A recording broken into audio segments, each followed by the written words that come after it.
Guys, we gotta talk about The Mandalorian.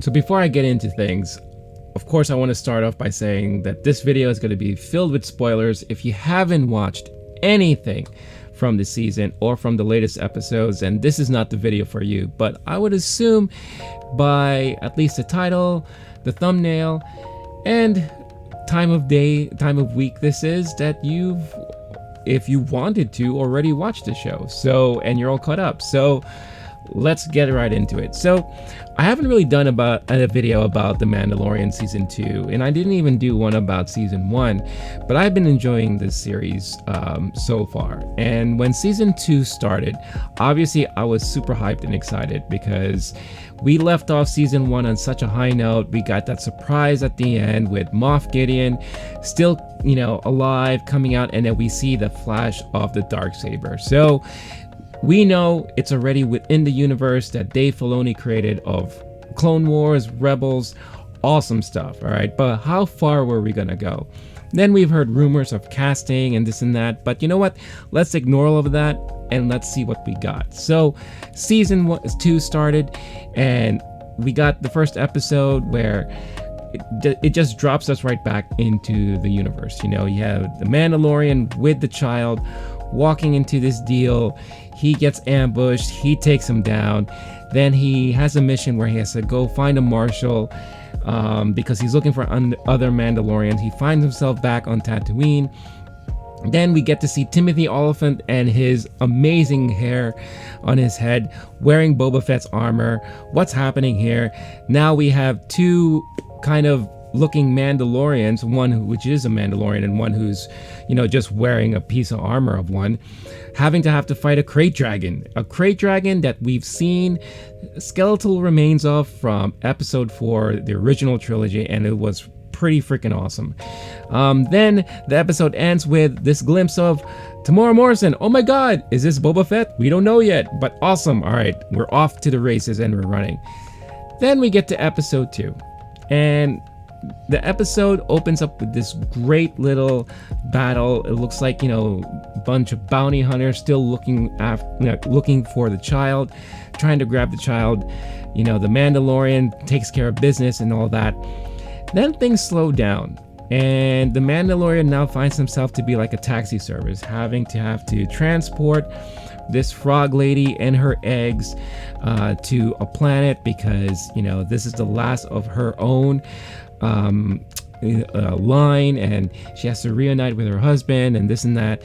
And then the child starts eating the eggs, and the child almost gets himself or herself canceled on social media. Whoops. But still people love the child. And then we find ourselves on this planet. But before that, he had a bump in with the new Rebel Order, the Rebel Alliance, I don't know, whatever you want to call them.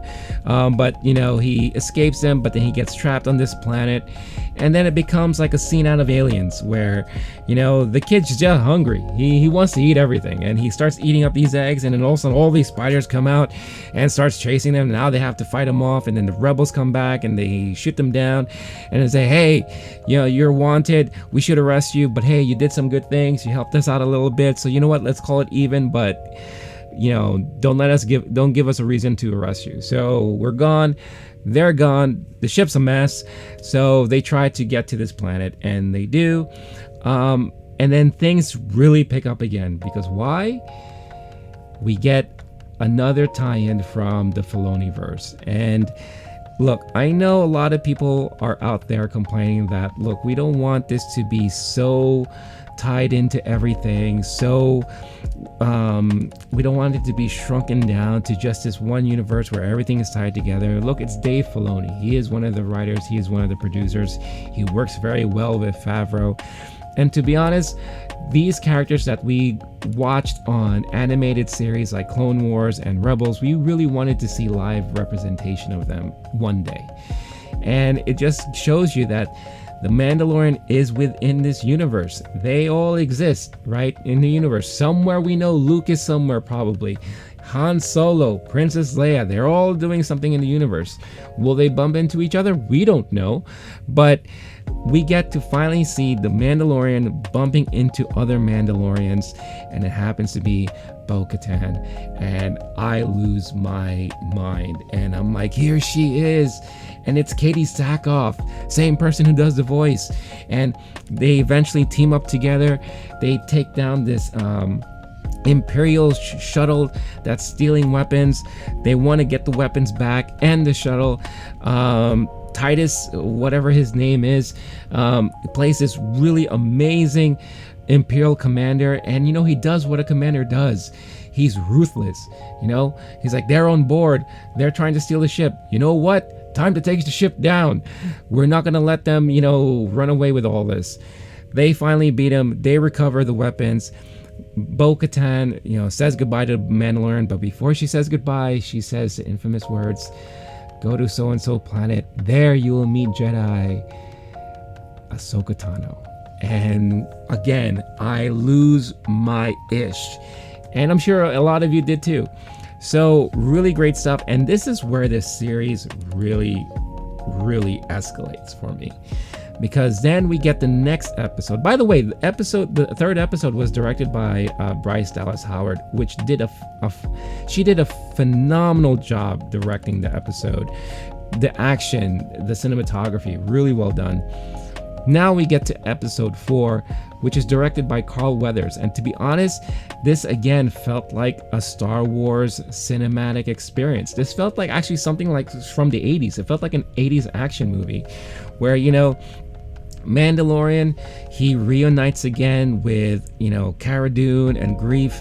And, he goes back to the planet they're very familiar with. Because why? His ship is pretty much falling apart and he needs help. So they promise to help him out with the ship. He has to then in return help them wipe out the rest of the Imperials on the planet, and they go to this base, and it's just all out action. They have this amazing speeder bike scene, big chase, big battle, all this great action, and the episode was just filled with action. It was great to see them team up again. And then at the end, you see there's a glimpse into there's something going on, maybe possibly with Cara Dune, because the rebels come to investigate. The Rebel Alliance comes to investigate what happened and all this and that. They try to recruit her again. She's like, not for me, go away. And then we get to get a reminder once again, Grand Moff Gideon, he's still around. But what is he doing? Did I forget to mention we saw something that looked like they were reproducing clones? How did I forget to even say that? During the whole siege of the base, they come into this lab and they see like all of these, giant tubes with what looks like, human-like or whatever thing that they're trying to clone or build or whatever. And we find out that the blood from the child was used for this, but they've run out. They need the child because they need more of the blood. It looks like they're making hybrids. We don't know, but Grand Moff Gideon is getting himself ready in this room filled with what looks like, Death Trooper armors and all that. Are those clones meant to be for those? We don't know, but he's still around and he's menacing. Oh my god. Then we get to episode 5. And episode 5 I've watched 5 times already. It's Monday when I'm recording this. It came out on Friday, and it is what Star Wars is all about for me. Yes, it is tied into the Filoniverse. So what? If you don't like that, then this, show is not for you. If you are a fan of Star Wars, a fan of Star Wars by heart, because you love the lore, you love the cinematic experiences, you love the characters, you grew up watching all these things, this episode brought it all back to you. Let's be honest. The Star Wars community, the Star Wars fandom has been suffering for a little bit. I'm a huge Star Wars fan. I've loved Star Wars since I was a kid. I was, disappointed with the prequels, unfortunately. Then we got, the books and all that, and which I was a huge fan of. Then we got the animated series, and the animated series didn't start off that great because we got that one animated movie that almost killed it for me. I hated Ahsoka Tano. Everyone hated Ahsoka Tano. She got huge backlash. This character was hated because of how annoying she was and all that. But you know what? They built the animated series. They, allowed time for you to see her progression, and then she became something that we all endeared in the long run. Then she came back in Rebels, and even more so, how we loved her, her transformation to what she became and all that. So this episode comes out, and we are already expecting possibly that this was going to be the episode we were going to see her in. Dave Filoni wrote and directed the episode. We knew that already in advance, at least those of us who pay attention. And then, not even 5 minutes in, bam, we get hit with her. And she is wrecking shop. She is hiding, disguising herself, sneaking up behind people, taking these guys down. We don't know why yet, but we get to finally see, Rosario Dawson as Ahsoka Tano, and I teared up because it was amazing to watch. I've always wondered how it would look like in live action, and we finally got it, and she did a phenomenal job with it. The way she speaks, her tone, and all that, her seriousness. You could see there's a little bit of anger in there too, when she fights and all that. She's trying to get into this town because she's trying to find some information from this magistrate. And then we get to see she's with, I guess, a hired gun who happens to be the dude from Terminator, which is amazing, and I'm sorry I'm forgetting names. I'm losing my mind already. Mandalorian comes down. He goes into the city.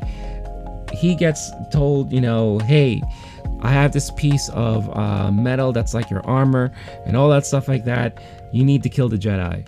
He already knows why he's there. He already knows what Jedi he's talking about. He didn't agree to anything. He's just like, all right, where do I find her? Or him. Goes out.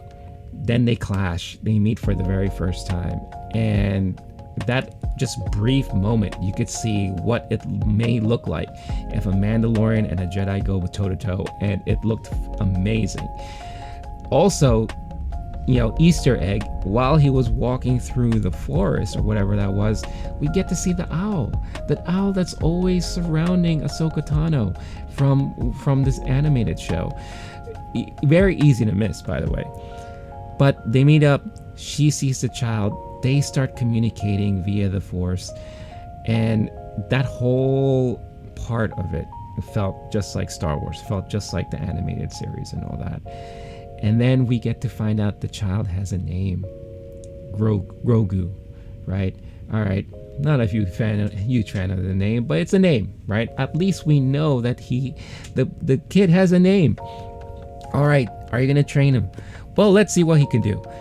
Oh, he's too tied into you and all that. I cannot train him because his feelings are there's a lot of fear in him, and he's too attached to you. And because of attachment, Jedis aren't supposed to have that attachment. And I've already seen what it does to someone who's attached and has all those emotions.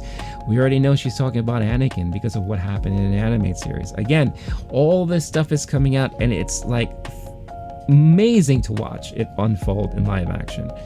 So they decide to team up. I help you, you help me. All right, let's go. And then this becomes this great siege of the town, to take over the town and give it back to the people who are being enslaved there.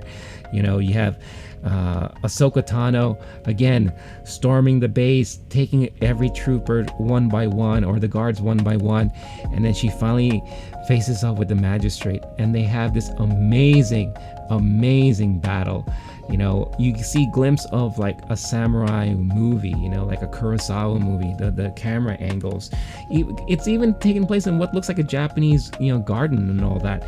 Then outside you have the Mandalorian with a stand down with the hired gun Terminator dude, and now it looks like a Western. So you have a Western happening outside, you have a samurai movie inside. It's just great, right? And then Ahsoka Tano finally defeats the magistrate, and then she says, "Tell me what I need to know. Where is your master?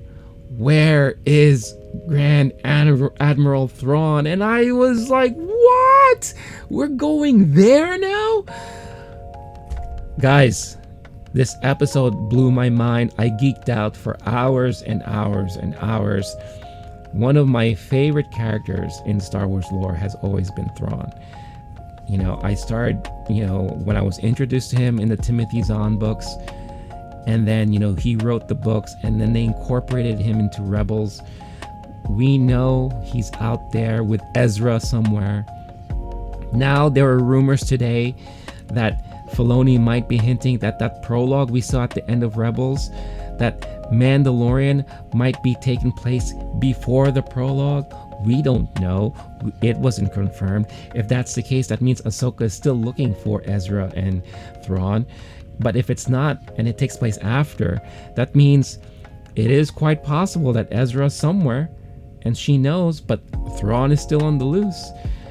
So the fact that we're even going there, in this universe, that it was addressed, amazing storytelling, and then right outside they have the showdown. Mandalorian kicks butt, kills the gunslinger, and then the town is saved, and promise is a promise, but she still says, no, I cannot train him, but you know what, I do you one better. Go to this planet, go to this Jedi temple, and then have him climb up and have him choose, have him decide what he wants, and then a Jedi will hear the call and will show up. And but know that there's not that many Jedi around. They fly off. You see her looking, but then she has this smirk on her face, or this like little look in her face. I don't know if that was done to be a nod to the fans, like, I am here, Ahsoka lives, or I know something and you're gonna be like in for a treat, or whatever the case is. And she goes off walking back to town, and then the episode cuts. Boom, that's it.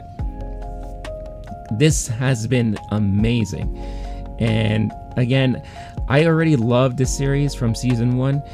I am like all in, and now my love for Star Wars has been resurfaced once again. Like, I feel like I am in the Star Wars universe that I grew up with. I feel like exactly how I felt like when I watched the original trilogy. And maybe you don't feel that way. There are a lot of people that may feel my way. There are a lot of people who may not, right? But this is the reason why I love it, is because it makes me feel like a kid, hearing all these rumors, when reading the books or seeing these things play out, watching the show, which was, the animated series, which was fantastic, and now seeing it portrayed in live action and carrying on that storyline.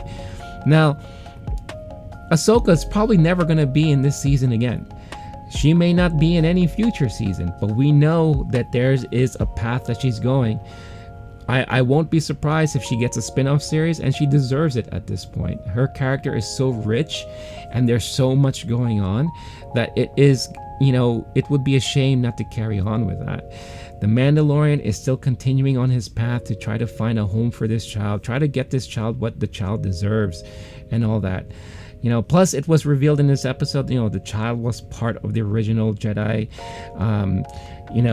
training place on Coruscant. And, after the Clone Wars, he was taken away from there and put into hiding or kept somewhere. Who took him? Who hit him? That's why he's suppressed the force within him. Like, he's afraid to use it and all that. Can they reignite that with him, or will it be put to sleep? What will the child decide? We don't know. What Jedi will hear the call, or will there be anything to be relayed or whatever? Where does Grand Moff Tarkin fall into all this? What about Tamara Morrison and Boba Fett? We only have 3 episodes left of this season, and there's still so many possibilities and so many things open. But it's fun to speculate because the universe is fun again, and I'm so excited. And if you are excited as I am, then I want to hear about it. Comment in the comments, give your feedback. You guys already know I stream on Twitch. I always talk about so many different things, but Star Wars for me is back. And if you were a fan like I am, I hope you're getting the same sensation and the same thrills that I'm getting while watching this series, because everything is coming back. The excitement, the lore, yes, it is tying things from the other universe around it at a certain point, but it doesn't mean it has to be or seen as a continuation of those things. But then again, we shouldn't be surprised, because like I said before numerous times, it's Dave Filoni, but Filoni has been doing wonders with what he touches in the Star Wars universe, so I don't mind it at all. I really don't. But like I said, the Mandalorian is still gonna be going off into his own path. He's still doing stuff. It's just he happens to be encountering people within this universe that are there at this time. Will we see Luke? Personally, I hope not, but we don't know, right?